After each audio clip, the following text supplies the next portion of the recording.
बक्सवाहा जनपद के प्राचीन और प्रसिद्ध पड़रिया धाम स्थित बांके बिहारी जी मंदिर में सोमवार को धार्मिक माहौल और भक्तिमय वातावरण के बीच श्री गोरेलाल कुंज गौशाला में नवीन कार्यालय का भव्य शुभारंभ हुआ।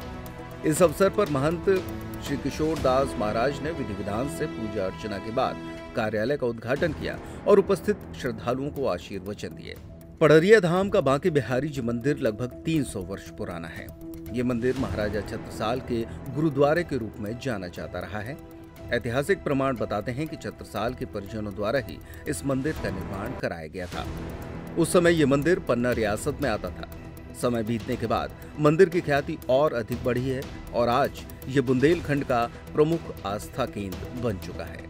इस मंदिर की सबसे बड़ी विशेषता है मंदिर परिसर में स्थित श्याम तमाल वृक्ष।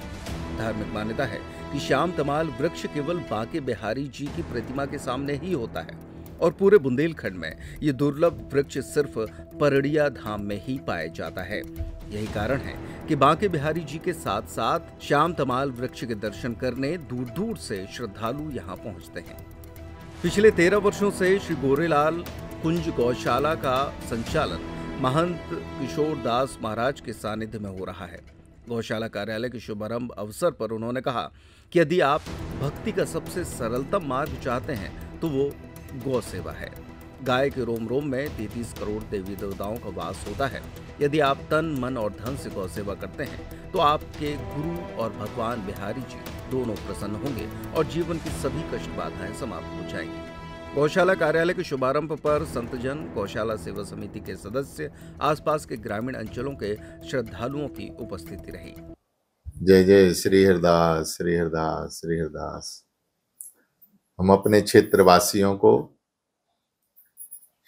श्री ठाकुर जी से जुड़े हुए हरि प्रेमियों को, भक्तों को एक सुखद संदेश देना चाहते हैं और ये सबके कल्याण का मार्ग है। हम अपने जीवन में किसी रूप का साधन नहीं कर सकते हैं, भजन नहीं कर सकते हैं, तो ये सरलतम भजन है। यदि हमारे जीवन में इस शरीर के द्वारा, हमारे अपने शरीर के द्वारा यदि हमसे गौ सेवा बनती है तो ये श्री बिहारी की सेवा की अपेक्षा गौ सेवा सबसे महत्वपूर्ण है और इसकी महिमा अनंत अनंत है। गाय के रोम रोम में 33 करोड़ जहां देवता निवास करते हैं, अनंत अनंत जीवों का जिनके चरण शरण में निवास है, ऐसी जगत वंदनिया यज्ञ अज्ञेश्वरी जगत जननी श्री गौ माता सबकी मातेश्वरी है, माँ है। सबसे पहले जीवात्मा का जब जन्म हुआ है तो पहले 84 योनि भोगने के पश्चात वो गाय के ही उदर में आया है। उसके पश्चात उसको मनुष्य रूपी शरीर मिला है। तो इससे सिद्ध हो गया कि प्रत्येक मानव रूप में जन्म लेने वाला प्राणी पहले गाय का बछड़ा बछड़ी बन करके फिर मनुष्य बना है। तो हम गाय की ही संतान हैं।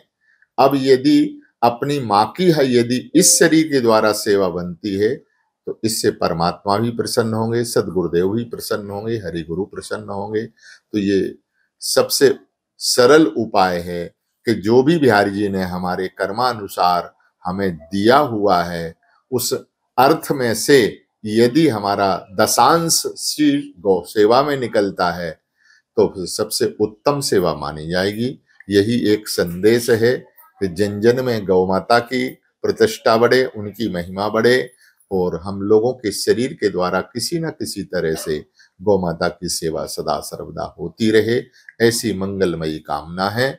आप सब लोग बुद्धिमान हैं, समझदार हैं, बस समझ वाले को इशारा ही बहुत है। जिस रूप में तन की सेवा, मन की सेवा, धन की सेवा जिस लायक श्री जी ने हमें बनाया है उस रूप में हम सेवा का सहभागीदार बन सकते हैं, कर सकते हैं। यही सरल उपाय है। जय जय श्री हरदास।